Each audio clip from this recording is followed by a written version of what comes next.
খুবই চমৎকার একটা হাদিস।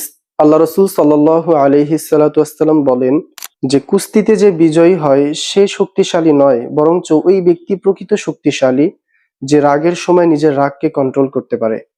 দেখেন, আমরা অনেক সময় এক মুহূর্তের রাগে আমাদের অনেক সুন্দর সম্পর্ক নষ্ট করে ফেলি, অনেক অন্যায় কথা বলে ফেলি, আবার আল্লাহ রাব্বুল আলামিনের সাথেও নাফরমানি করি।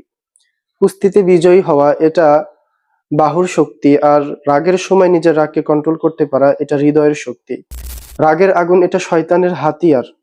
যে ব্যক্তি এটাকে দমন করতে পারে সেই প্রকৃত বীর। খোদ রসুল সাল্লাল্লাহু আলাইহি সাল্লাতু ওয়াসসালাম যখন রাগান্বিত হতেন তখন তিনি অজু করতেন, আবার শুয়ে থাকতেন। কারণ ঠান্ডা পানি যেমন আগুনকে নিভিয়ে দেয়, ঠিক তেমনি অজুর পানি শয়তানের আগুনকে নিভিয়ে দেয়। এই জন্য নিজের রাগকে কন্ট্রোল করেন, নিজেকে সংযত করেন। আর সবচেয়ে শক্তিশালী ওই ব্যক্তি যে নিজেকে কন্ট্রোল করতে পারে, রাগের সময় নিজেকে নিয়ন্ত্রণ করতে পারে।